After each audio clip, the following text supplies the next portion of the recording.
नमस्कार, जोहार झारखंड। आप देख रहे हैं VS न्यूज लाइन, जहां मिलती है आपको झारखंड की हर बड़ी खबर सबसे पहले। मैं हूं विकास और अब समय है जानने का आज की झारखंड की 25 बड़ी अहम और ब्रेकिंग खबरें। अगर आपने अभी तक VS न्यूज लाइन को सब्सक्राइब नहीं किया है तो अभी सब्सक्राइब करें और बेल आइकन दबाएं ताकि हर अपडेट आप तक बिना देर पहुंचे। तो चलिए शुरुआत करते हैं आज की पहली बड़ी खबर से। रांची में लगातार बढ़ती ठंड और शीतलहर के कारण सभी स्कूल 10 जनवरी तक बंद कर दिया गया है। मौसम विभाग की चेतावनी के मद्देनजर उपायुक्त मंजूनाथ भजंत्री ने यह आदेश जारी किया है। KG से 12वीं तक की कक्षाएं स्थगित रहेगी। हालांकि पूर्व निर्धारित परीक्षाएं और 10वीं और 12वीं की कक्षाएं विद्यालय अपने विवेक से संचालित कर सकते हैं। शिक्षकों को गैर शैक्षणिक कार्य के लिए स्थापित उपस्थित रहना होगा।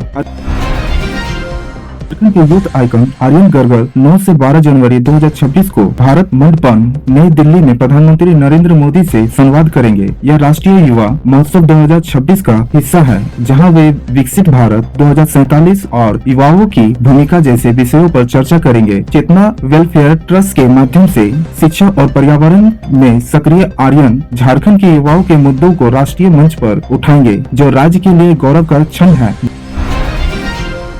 धनबाद में सरकारी जमीन पर अवैध कब्जे के प्रयास के आरोप में झरिया अंचल के चालक फिरोज अंसारी को निलंबित कर दिया गया है। उसने कुर्मीडी गांव में 1.37 एकड़ सरकारी भूमि पर कब्जा करने की कोशिश की थी, जिसे ग्रामीणों ने ध्वस्त कर दिया। शिकायत के बाद फिरोज को गिरफ्तार कर जेल भेजा गया और अब उसके खिलाफ विभागीय जाँच शुरू की गयी है।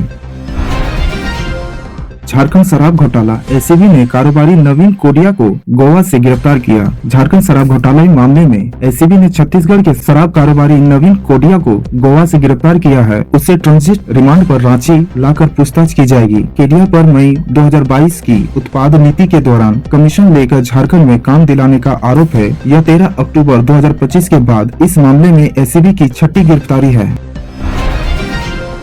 GST घोटाला धनबाद पुलिस ने फरार आरोपी को किया गिरफ्तार, भेजा गया जेल। धनबाद के सरायडेला थाना की पुलिस ने GST घोटाले के एक पुराने मामले में फरार चल रहे आरोपी आनंद डे को गिरफ्तार किया है। आरोपी को गुरुवार को न्यायालय में पेश किया गया, जहां से उसे न्यायिक हिरासत में धनबाद जेल भेज दिया गया। पुलिस के अनुसार वर्ष 2022 के GST घोटाले में आरोपी के बैंक खाते में घोटाले की राशि ट्रांसफर की गयी थी, जिसके बाद उसके खिलाफ प्राथमिक दर्ज की गयी थी। अदालत से जारी वारंट के आधार पर कार्रवाई की गई। मामले की आगे जांच जारी है। रांची टिपुदाना में खुलेआम नशीली पदार्थ के बिक्री पर पुलिस ने कार्रवाई की है। टिपुदाना चौक से ब्राउन शुगर के साथ संदीप कुमार और चंद्रकांत जायसवाल को गिरफ्तार किया गया है। उनके पास से 3.5 ग्राम ब्राउन शुगर बरामद हुई। SSP की गुप्त सूचना पर हटिया DSP और टिपुदाना OP प्रभारी के नेतृत्व में यह छापेमारी हुई। रामगढ़ प्रधान डाकघर में CBI ने घूस लेते एक को दबोचा कर महिला डाककर्मी से पोस्टिंग के नाम पर मांगी थी रकम। केंद्रीय अन्वेषक ब्यूरो CBI ने रामगढ़ प्रधान डाकघर में कार्यरत प्रभु मुंडा को 15,000 रुपया घूस लेते रंगे हाथ गिरफ्तार किया। यह कार्रवाई एक महिला डाककर्मी की शिकायत पर हुई, जिससे रामगढ़ में पोस्टिंग के एवज में रिश्वत मांगी गई थी। इस घटना से डाक विभाग में हड़कंप मच गया है और CBI मामले की गहन जाँच कर रही है। दामोदर घाटी निगम DVC पिछड़ा वर्ग संघ मैथन की बैठक में 2026 के कैलेंडर का विमोचन हुआ। वरिष्ठ अधिकारियों ने इसे जारी किया। बैठक में वर्ष भर के कार्यों की समीक्षा हुई और संगठन को सशक्त बनाने पर जोर दिया गया। मैथन शाखा की वार्षिक आम सभा 19 जनवरी को होगी तथा केंद्रीय GM के लिए भी रणनीति बनाई गयी। सदस्यों ने एकता बनाए रखने का संकल्प लिया।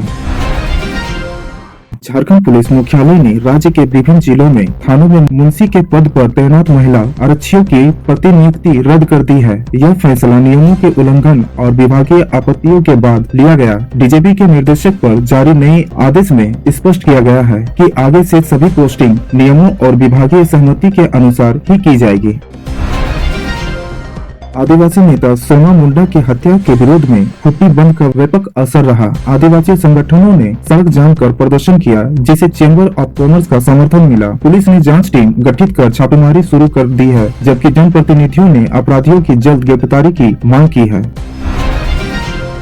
पैसा नियमावली को मूल कानून 1996 के खिलाफ बताते हुए पारंपरिक ग्राम प्रधानों व आदिवासी संगठनों ने राज्यपाल को ज्ञापन सौंपा। उन्होंने आरोप लगाया कि नई नियमावली से ग्राम सभा की संस्था कमजोर हुई है और अधिकार उपायुक्त को दे दिया गया है। प्रतिनिधियों ने संशोधन की मांग की, जिस पर राज्यपाल ने सरकार के समक्ष बात रखने की सलाह दी है। स्वास्थ्य एवं खाद्य आपूर्ति मंत्री इरफान अंसारी ने राज्य में 8 प्राइवेट मेडिकल कॉलेज खोलने की घोषणा की, जिसमें से 6 को मंजूरी मिल चुकी है और एक कॉलेज जामताड़ा में खुलेगा। वह पीडीएस डीलरों द्वारा अनाज काटे जाने पर दिए गए अपने पुराने बयान पर उन्होंने यू टर्न लेते हुए कहा कि वह वैज्ञानिक था। मंत्री ने स्पष्ट किया कि गरीबों का अनाज काटना किसी भी हाल में बर्दाश्त नहीं किया जाएगा। पलामू, गढ़वा और लातेहार क्षेत्र में हजारों प्रवासी पक्षी पहुंचे हैं। कमलदल झील इनका प्रमुख ठिकाना बनी है, जहां 180 से अधिक प्रजातियों के पक्षी दर्ज किए गए हैं। वन विभाग निगरानी और सुरक्षा बढ़ा रहा है। हालांकि शिकार के कारण कुछ प्रजातियों की संख्या में कमी आई है।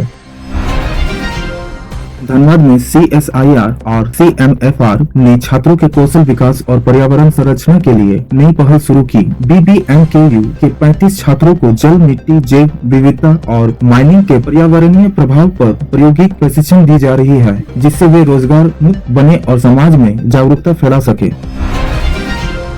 हजारीबाग के आरा सुगाई गांव में नकली शराब रैकेट का भंडाफोड़ हुआ। 53 पेटी नकली विदेशी शराब जब्त की गई और एक आरोपी गिरफ्तार हुआ। कार्रवाई में तस्करी सामग्री और 2 वाहन भी बरामद किए गए। प्रशासन ने अवैध शराब पर सख्त कार्रवाई जारी रखने और केवल सरकारी दुकानों से ही खरीदारी करने की अपील की।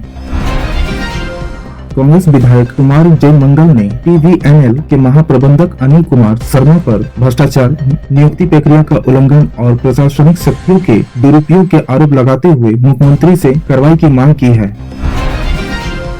हजारीबाग में बीजेपी सांसद मनीष जायसवाल और अन्य नेताओं ने नगर निकाय चुनाव की तारीखों की घोषणा और दलील आधार पर चुनाव करने की मांग को लेकर हजारीबाग में महाधरना किया। संसद ने हेमंत सरकार पर चुनाव के प्रति असंवेदनशील होने का आरोप लगाया और ईवीएम से पारदर्शी चुनाव करने की अपील की। महाधरना में सैकड़ों कार्यकर्ता और पूर्व जनप्रतिनिधि शामिल हुए।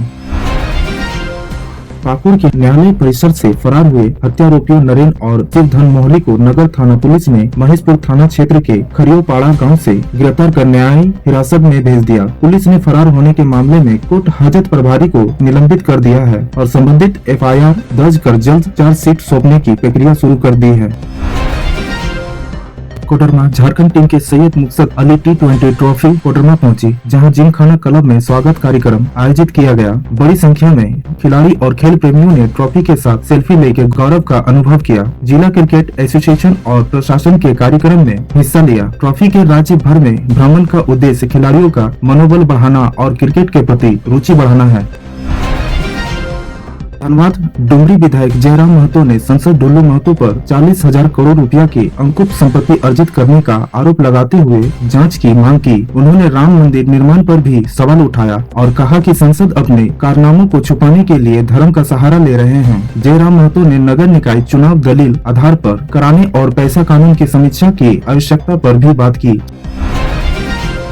जामताड़ा के आदिवासी त्योहार सोहराई के मौके पर मंत्री इरफान अंसारी के आवास पर सगुन सोहराई मिलना समारोह का आयोजन हुआ। हजारों आदिवासी लोगों ने पारंपरिक नृत्य किया और मंत्री भी उनके साथ झूमे। इरफान अंसारी ने कलाकारों और समुदाय के लोगों को सम्मानित किया। इस दौरान पूर्व सांसद फुरकान अंसारी ने आदिवासी एकजुटता और बीजेपी पर निशाना साधते हुए राज्य में आदिवासी मुख्यमंत्री को हटाने की कोशिश का आरोप लगाया।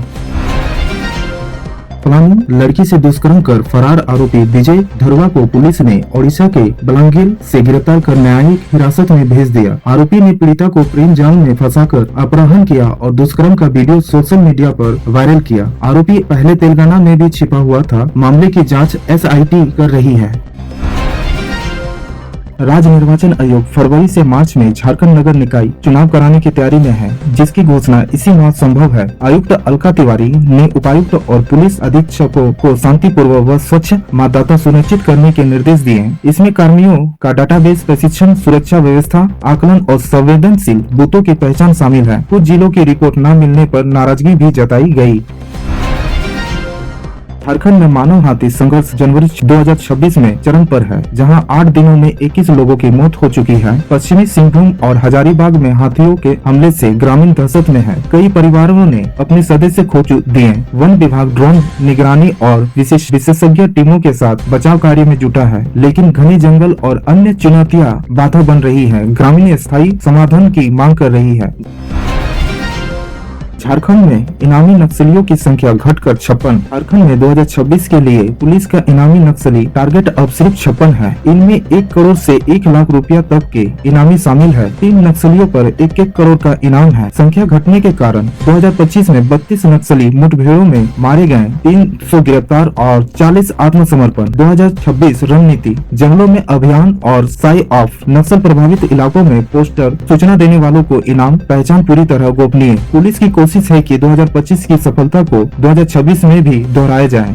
तो फिलहाल इतना ही। झारखंड की हर बड़ी खबर और हर अपडेट के लिए जुड़े रहिए VS न्यूज के साथ। मैं हूँ विकास, आप देख रहे हैं VS न्यूज लाइन। जोहार।